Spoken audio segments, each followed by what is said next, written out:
You're listening to the Agent and the Fan podcast with sports agent Chris Leible and fan Lou Columna. Welcome, everybody, to the Agent and the Fan podcast. I'm Chris Leible. I'm the agent. I'm here with my broadcast partner, Lou Columna. Lou is the fan. Lou, it's the Hall of Fame edition. This is an exciting, very exciting time of year, and it's always hot topic discussion.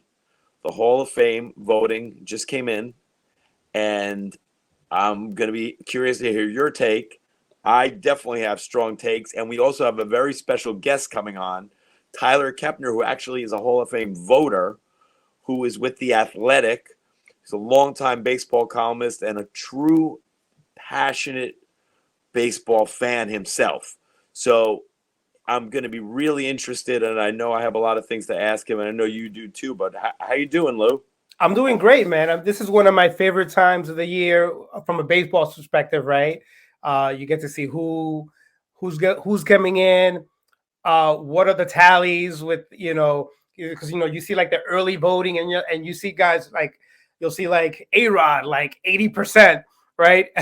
And then a week later, it's like, oh, it was actually 30%, But this is an exciting time, and I think we got a nice class coming in this year. We have incoming classes in the next couple of years are going to be pretty interesting. So it's been fun. Yeah. So, we can get into it. Tyler will be joining us shortly, which will be, we'll add some to the discussion, obviously. But sure. Yeah.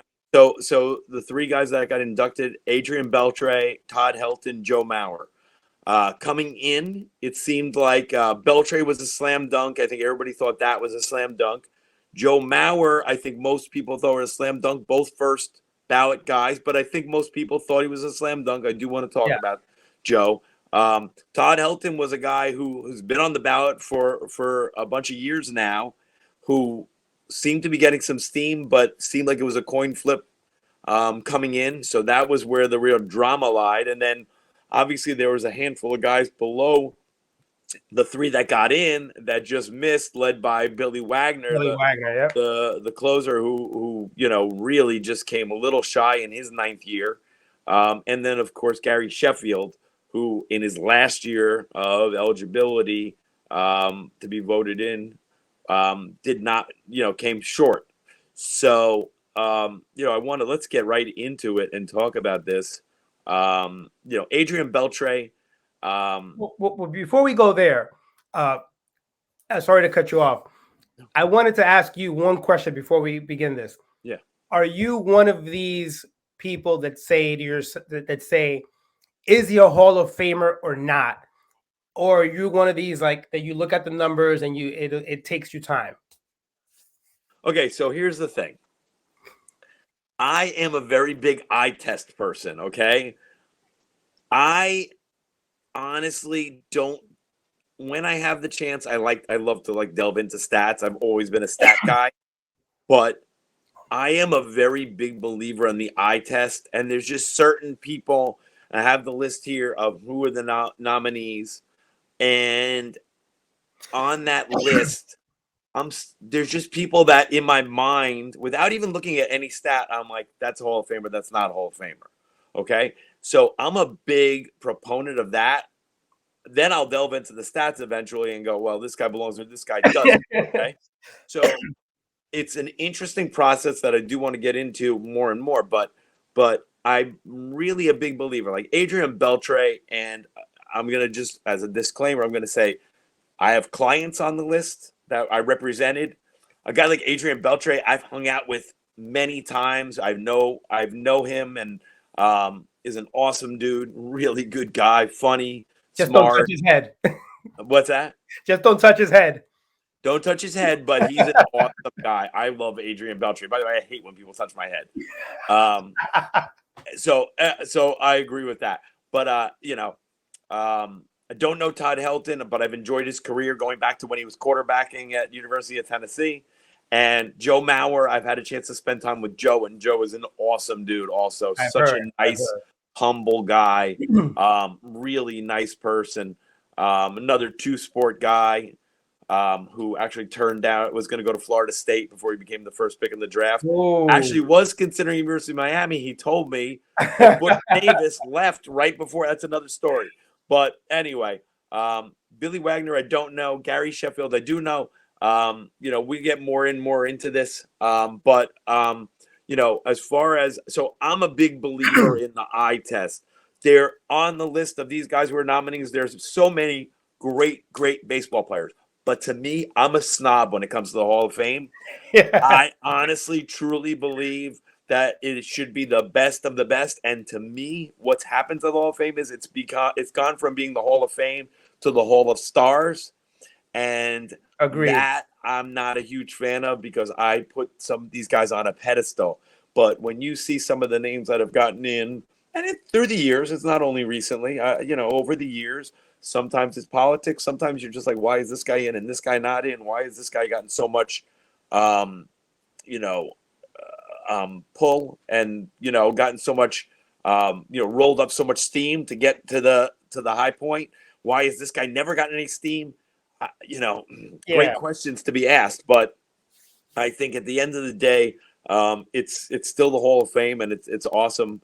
And it's always fun to debate these things. So that's my take on it. Yeah, no, I agree. I mean, I think for me, there's certain guys, this is just my opinion. Chase Utley, I think Hall of Fame second baseman, without question. Obviously, these voters think differently, or else he would have been in. The so other question. Why do you see I admire Chase Utley for being a great player, a gritty, tough, very good player. I don't think of him as being a Hall of Famer at all. Would never even cross my mind, honestly. I think he's a Hall of Famer. I think what also happened with him. Why though? I'm asking what power numbers for a second baseman. He played the position excellent. Stole bases, was a gritty player. I think what happened to him towards the latter part of his career was that he started skipping to different teams because he wanted to hang on and just play. And sometimes I think that takes a negative effect. Like why, he went from the Phillies and then he went to 5 other teams. All right, but let me ask you a question. What about Jeff Kent? Jeff Kent's a Hall of Famer to me. No longer on the ballot. I mean, Jeff Kent is a Hall of Famer to me. I don't see how Jeff Kent is not on there. I think I agree. numbers are, I think Chase, look, he did break my client's leg at second base. I don't hold that against him. I really honestly don't. But I think that he was a great player. I just don't think he's Hall of Famer, in my opinion. Well, we'll have somebody on right now who's going to tell us what he thinks about him. So we're going to welcome in Tyler. Tyler. Hey, what's up, fellas? What's up, Tyler? Nothing much. How's it going? Good. Nice to meet you. Nice to meet you too, Lou. Good to see you, Chris. Tyler, thanks for joining us. I appreciate you coming on. Sure. What's happening? What's the word? Hall of Fame post game, huh? Yeah. We're just kind of we just started talking a little bit about the results yesterday. We just somehow got onto Chase Utley, who I know you voted for. I did, yeah. Lou believes he's a Hall of Famer. I personally don't think so, and I'm not holding the Ruben Tejada play against him, who was my client. No, I'm not. But we're just talking about kind of, and Tyler, this is more of a general question for you. Why do you think some guys get that, snowball rolling and build the momentum to get to where Todd Helton did in his 6th year of eligibility, and some guys don't seem to get it who maybe deserve it and never get there? Yeah, that's a great question. Who gets that momentum bounce and who doesn't over time? It seems like a lot of guys do start really low and then they just grow and grow in stature, but other guys just kind of plateau, like a Lee Smith sort of plateaued. He never got much momentum, but he got in on the Veterans Committee, the Arrows Committee. So, the guys who I think tend to gravitate up the charts often will have really good advanced metrics that maybe you didn't notice offhand or really pay as much attention to. But then again, you got Billy Wagner, who's right on the doorstep, and advanced stats have no use for closers at all, really. So he's made it sort of through dominance and people recognizing, just how good he he was. But a lot of the times these guys debut really low because it's just the ballot's so crowded. I mean, and a lot of voters say, "Oh, how could you vote for 10? You really want 10 up on the stage?" It's like, well, no, you're voting for people the same year, or I mean, year after year, because other people don't put them in. You go back, and you'll see a lot of ballots where there ended up being more than 10 Hall of Famers eventually. It's just sometimes it takes time to get through the gridlock of the guys sort of, in front of them. Then you get guys like Beltre or Maurer who just get on and off in the same year because, they convince everybody right away. But a lot of guys, have a hard time convincing 75%. They got to build a case. Yeah, I agree with that. I think for me, this is one I was going to talk to Chris about this actually. You have DH and you have the Coors Field effect. Mm-hmm. My opinion is, to me, Todd Helton was a Hall of Famer from the beginning. This is where you built a stadium and you put a team in Colorado. Right. Those are the elements. And he performed. There's guys who were playing for Colorado who didn't put up those numbers. Right. And so, same thing for DH. We created the DH. David Ortiz should have been in, and many other DHs. That's a position, whether we feel it or not. And that's my take on it. I feel the Coors Field effect should not have any effect on the Hall of Fame voting. And the DH is a position that was put in by baseball. And there are players like, Edgar Martinez and, David Ortiz. They were, to me, Hall of Famers. Right. I mean, that's that question of what baseball authorizes as its product. And they put a team in Denver, and all those stats and all those games count. I kind of apply it to the PED guys, too, which is that until there was a mechanism for testing and a mechanism for punishment, it was all just part of the game. I hate to say it. But like that's kind of the context of the game. So once you get to the testing era, then that to me is when baseball takes a real stand and says, all right, these guys, if they do this and we catch them, they can't play. But otherwise they were playing. And if you're playing, it counts. So Coors Field counts and Barry Bonds' numbers count. And, but I drew the line at like an A-Rod or Manny because they served suspensions, and yours asked specifically to consider integrity, sportsmanship, and character. And both of them were, big time offenders. I agree. I definitely agree with that assessment. Chris, I know you have a take. Please, Mr. Sheffield. Okay. So, Tyler, I know you voted for Sheffield as well. Okay. Yeah. I don't get it. I mean, and I'd love to hear your thoughts on it.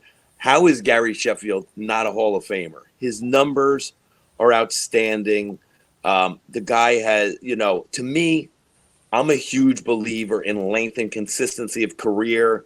I mean, he could be a poster child for length and consistency of his career. The guy put up numbers from day one. He was 20, whatever he was, 20 years old, 19 years old when he came up. He did it. He had a long career, production, always there. Did whatever they asked of him, won. I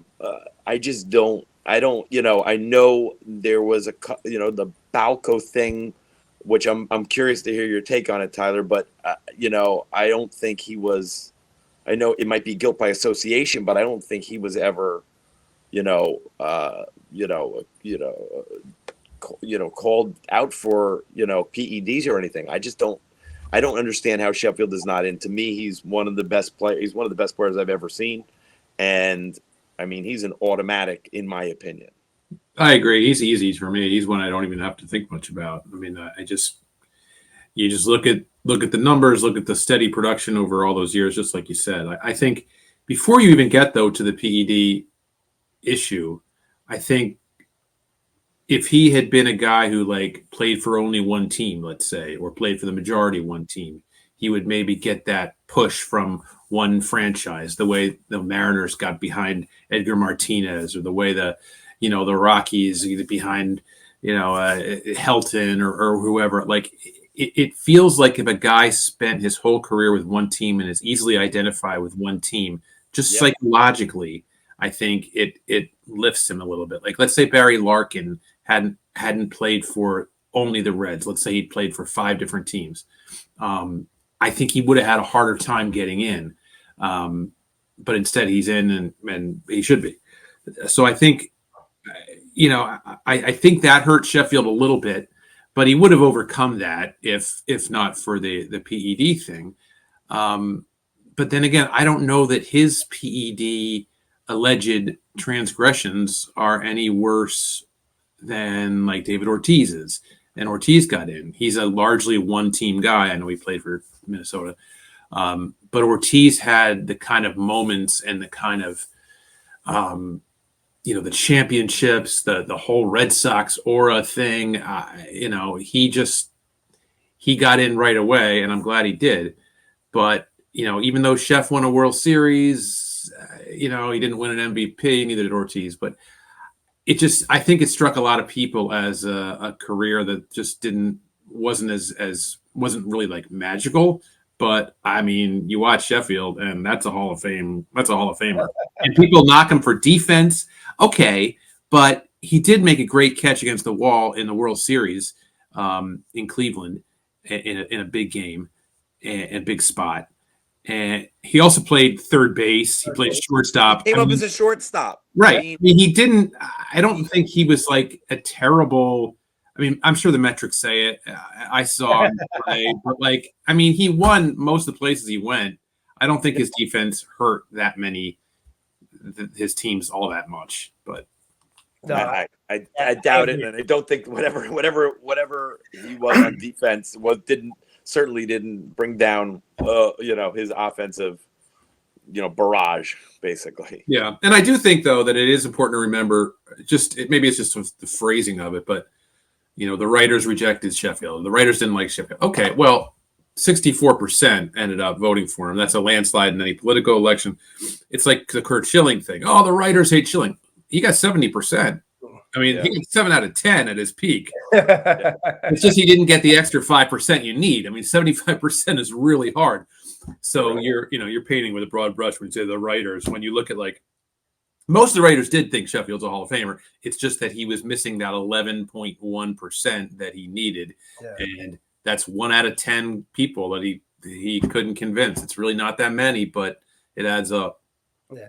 So Tyler, what obviously the Hall of Fame voting has, drastically changed within the last, years. What are your 1 or 2 biggest differences that you feel that has kind of changed the spectrum of the voting? Well, it depends on how far back you want to go. I mean, I was looking last night, and it really blew my mind that Joe Mauer's only the 3rd catcher to get in on the first ballot.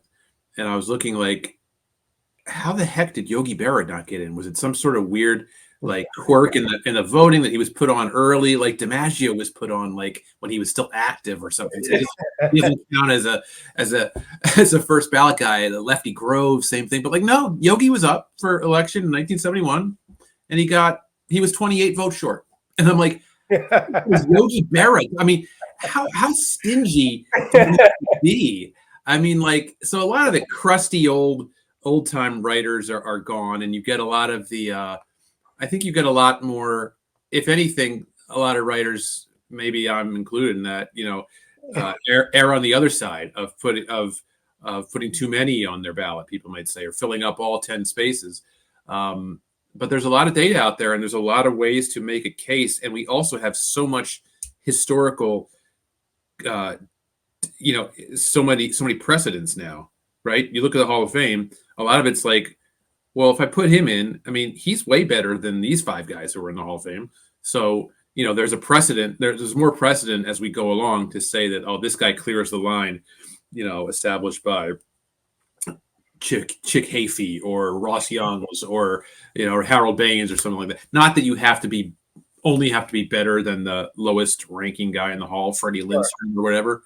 But I did find it useful, honestly, in looking at those guys to say, Joe Mauer, okay, well, I wish he'd played a little longer at catcher. I wish he'd won a World Series, this and that. But, I mean, Gabby Hartnett, Hall of Famer, he's always been a Hall of Famer, whatever. Joe Mauer basically had the same career as Gabby Hartnett. Okay, so there's Red Ruffing and Andy Pettitte, same guy. Red Ruffing's in the Hall of Fame. Andy Pettit's not. Same guy, though. So, like, I like to find those guys, and that's not scraping the bottom of the barrel. I mean, those are guys who belong there. But for me, Tyler, personally, Do you feel Andy Pettit belongs in the Hall of Fame? I do. I voted for he him. voted Yeah. for him. It took me a while, though. But, What's your take on Mattingly? well, Mattingly, it's interesting because this came up on Twitter today. Like, I hate when people say there's a New York bias in awards voting, because there are so many really great and very famous New York players who are not in the Hall of Fame who could make a pretty good case. Keith Hernandez and Don Mattingly. I mean, they had a Hall of Fame aura. They had MVPs. They had no, Mattingly didn't, but Hernandez had championships, and neither of those guys are in. I would love to have had the chance to vote on them. I would love to have had the chance to vote on Oral Hershiser or David Cohn, Tyler, Lance Berkman. I mean, there's just so many guys. Well, Berkman only played in New York briefly, but you know what I mean. Tyler, I have a question. So just go back to Mauer in specific. So to me, I was telling Lou and the audience at the beginning, I love to look at the stats and compare guys and do all the stuff that I'm sure you do as a voter. But I really start everything with like I'm a big eye test guy. And, you say a name, Adrian Beltre is, he's an automatic Hall of Famer to me. I just think of his defense and the length and consistency of his career, the numbers he put up every year and, just winning and all the things he did, and then other guys, I'm like a great player, but maybe not. But I guess my question to you, going back to Joe Mauer, looking at his stats, didn't have a long career. Okay. Did win 3 batting titles, which to me is huge. But and you touched on something that I was going to ask you. He played his whole career in Minnesota. He's from Minnesota, the whole thing. He has this aura about being with this one team. Bill Matlock won 3 batting titles. 4 batting titles. No one ever mentions him about the Hall of Fame. If you take, is Joe, Joe's, he's a catcher. And another point you brought up, is it the two things, the Minnesota thing and the catching, the two things? Because, if you're going to start going into it, because Keith Hernandez is the greatest fielding first baseman in the history of baseball, period, end of story. I don't think anybody disputes that, but people will pick on his numbers for a first baseman as far as his power numbers and hold that against him. So do you think Mauer getting in, do you think that's why Mauer got in, just those two reasons, again, I was thinking, to me, he's an eye test guy. He's in my mind, without even looking at the stats. But then you look at the stats and you're like, they're very good for the amount of time he played. But does that open the doors for a Mattingly and a Keith Hernandez and maybe even a Veterans Committee, a Matlock, someone like that down the road? Yeah, I think it does. And I think the big name coming up in that regard is Buster Posey, who had only 1,500 hits, 1,500 more than I had, but 1,500 hits.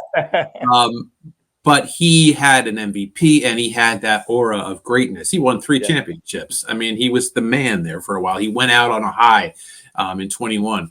So I think Buster Posey gets in. And when he does, to me, combined with Mauer and some other shorter peak guys, Roy Halladay really only had 10 amazing years, but it was just 10 years. It really ought to cause and will cause, I think, future committees to reevaluate stuff. How long do you need to be truly great, right? That's the question. Johan Santana, he's off the ballot. Will a future Veterans Committee see him as having been really great for long enough?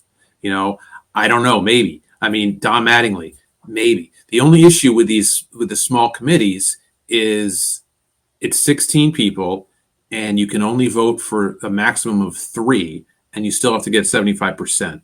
So the way the rules are drawn up now, it's very, very hard to squeeze your way through that gauntlet, when they're considering like 8 or 10, candidates.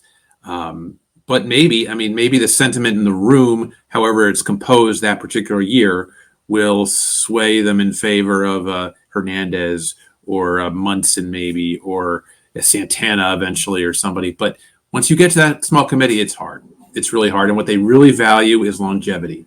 And that runs counter to your question about the short peak kind of guys, which is why Fred McGriff sailed in, as he should have. Mm-hmm. That was a big blind spot by the writers. Yep. But so was Lee Smith, by the way. Yeah. So Lee Smith got in longevity. Harold Baines got in longevity. Jack Morris, longevity. Fred McGriff, longevity, and same with Alan Trammell. Those are 5 of the more recent guys elected by the Veterans Committee. They love the fact that you did it for a long time. They really value and that. Rightly so, because that's, to me, that I say length and consistency. Yeah. So it's just a question of preferences, right? Like if they are looking at him Mattingly and they think he's a little light, well, then he's not going to get in. But a group of writers over time with a 10-year, window may feel differently. Now they didn't with Mattingly. He didn't get there with that generation of writers. With this generation of writers, could we have, put in a guy we think differently? Maybe, but those guys' candidacy is over for us. But Tyler, now do the goalposts kind of moving change that for some of these guys? And I know you're right about the Veterans Committee and stuff. But do you think that the fact that, look, we've probably seen our last 300 game winner ever? Probably. The 3,000 hit club is dwindling away. I mean, these things are fading. So is that going to start fading? And saying, wait a minute. Well, here's a guy with got 2,000 hits or 1,900 hits. Maybe he's someone we got to consider. Or well, like Utley. I mean, Utley and David Wright had less than 2,000 hits. The writers, I don't think, have put in a guy with fewer than 2,000 hits since 1975. Is that right? My entire lifespan. So that was, I think, Ralph Kiner. So who took like 5 years to get in. So yeah, it's hard, and it's going to be eventually someone's going to have to break through that, you would think. But Utley didn't get very much support. I mean, he got 28%. That's more than Wagner and Helton got at the start. So maybe Utley has a chance. But he did have 1,885 hits. That's still a little light. But I liked Utley because he was the best player on the league's best team for 7 years. And I just think what he accomplished at his peak was enough. But I can understand why he didn't get, why 7 out of 10 people did not check him. Well, Tyler, to your point earlier, and I had this conversation with Chris before you got on, I think a little bit of what hurt him was the fact that he traveled to other teams towards the end of his career. He didn't finish with Philly. I think if he would have finished with Philly, it would have been a whole different perspective to your point earlier. And I think that, in my opinion, kind of affects the way you look at him a little bit, like almost like a journeyman towards the end.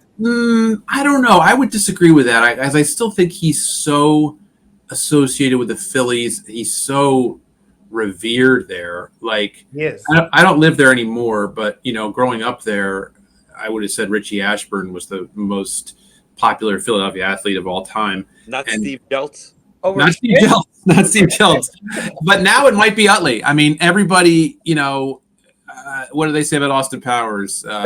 Women want him, men want to be him. I mean, that's Chase Utley in Philadelphia.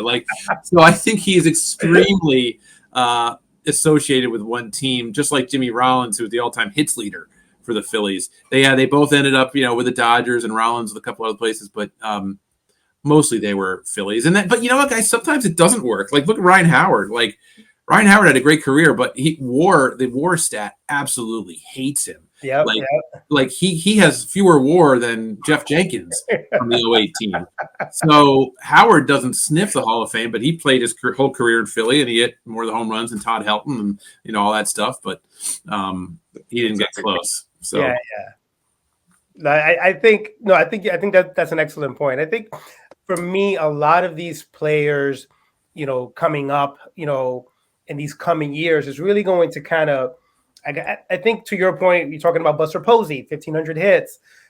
Those kind of players are really going to, I think the numbers game has changed, and I think that's really what's going to make things a little different. And to me, that all started from a voting standpoint, not talking about Hall of Fame, but I remember when Felix Hernandez won the Cy Young, and I was like, there's no way he's winning. He has a losing record.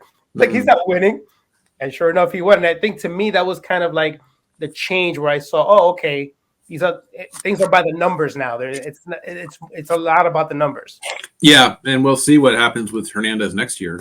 That'll be a very interesting case. I was thinking about that today. I'm like, oh boy, now I got a whole year to start thinking about Felix Hernandez. Is going to occupy my thoughts for the next 360 days.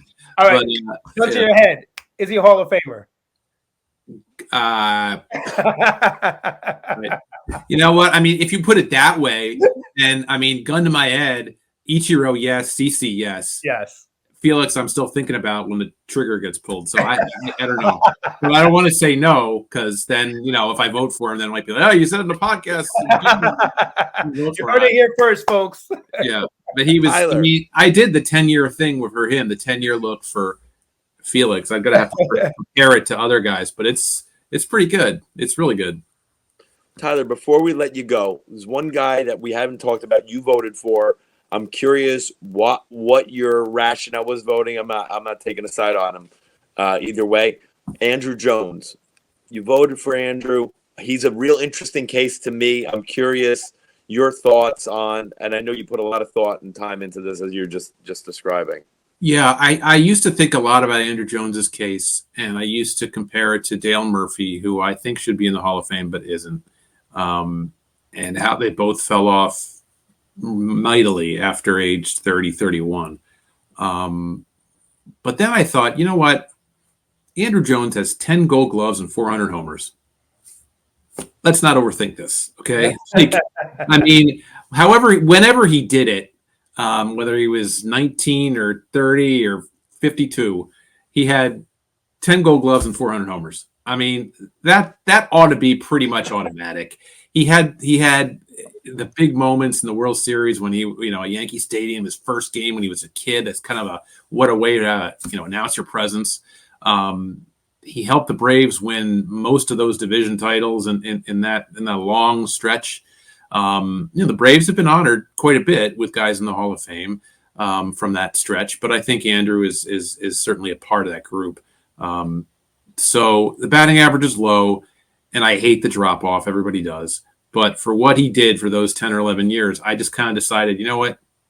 10 gold gloves, 400 homers, check. I mean, that has the longevity and that has the two-way greatness. And really, when you talk to people who played with him, against him, he was the best center fielder they ever saw. Without question. Great player. That's a very convincing. I think that's well put and very convincing argument on his behalf. Yeah, I think he'll. I mean, he's got three elections to go. I think he'll make it. But again, there are some flaws. But one thing I learned from covering the Yankees when Joe Torre was there, he said sometimes you gotta focus on what the players do well and not what they don't. And and there's some truth to that. I mean, there's some, you could say like, well, you do have to consider the complete picture of a guy. I get it. But I think sometimes like, okay, he wasn't perfect in every way. Well, not everybody's Willie Mays. Okay. Like there's only a handful of Willie Mays types who ever lived. So you're going to have some flaws, and you have to be able to live with some of those flaws if you think the guy's greatness outweighs it. And, the guys I checked, I think do. Well, that certainly makes a lot of sense. Tyler Kepner, thank you so much for joining us today. It was great to have you on. It was great insight and to have a Hall of Fame voter on here was exciting for us, and great to see you and talk to you. Hopefully we'll see you soon. Yes. And for coming on. Yeah, thanks a lot, Chris. Nice to meet you, Lou. All right. Thanks, Tyler. Take care. All right. Yep. Bye-bye. All right, Tyler Kepner. That was great, Lou. I thought Tyler was great. He's such a passionate fan, and he's such a he's a longtime media member. I got to meet him back in the day when I first started. Actually, not when I was still working in media, but when I started as an agent. He was covering the Mariners out in Seattle. Oh, wow. I had Freddie Garcia, Carlos Guillen on the team, and got to know him a little bit through that. And he's just he's a good guy, and he's very knowledgeable. And I always feel like he's just so passionate about baseball, which Yeah. we need more people like him around. I mean, he was throwing out names, and I was like, "Who's that?" He's really good. He's really good. He's just an old school historian, and I kind of come from the same like mold as him, so I really I I like talking to Tyler, so that was good to have him. But look, I think we've covered a lot of the ground that I wanted to cover here as far as it goes. I think like I said, Todd Helton, long, very productive guy. I really don't have any beefs with him. I don't, like I said, I wouldn't have him on the top of my list, but I certainly don't have a problem with him getting in there. I think, he's more than deserving. And Joe Mauer, I think he's kind of like almost like royalty, you know what I mean? Like in a way, and I think the fact that he was a catcher who did what he did to win 3 batting titles and, and do it in his home city and all those things, very impressive. The guys who got turned away are always it's always tough. I said Billy Wagner is a great closer. Relief pitchers are very there are not as many of them in there. Yeah. They're harder to get in, but it seems like he's knocking on the door. Sheffield, as I said, very. I agree with you on that one. But before we go, I'm gonna give you a Tyler gun to your head, Hall of Famer, Rafael Santana. Hall of Famer, yes or no? He won the championship with the Mets. He was a starting shortstop in '86. He was a Mets Hall of Famer. Well, he's not a Mets Hall of Famer, but I every once in a while I see him in Dominican. Oh, do you really? Put on some weight, but hey, he was the right guy for the Mets back in '86. So I know. Tyler was talking about things I forgot, but you forgot about Juan Samuel, man. Juan Samuel, the Lenny Dykstra trade, the Mets got Greg Jeffries. Wow, yeah, you're kicking it old school. I know. Well, Chris, man, this was fun as always. Yep, good stuff, Lou. We'll see everybody next time. Thanks for tuning in. We'll see you next time. Take care. Take care.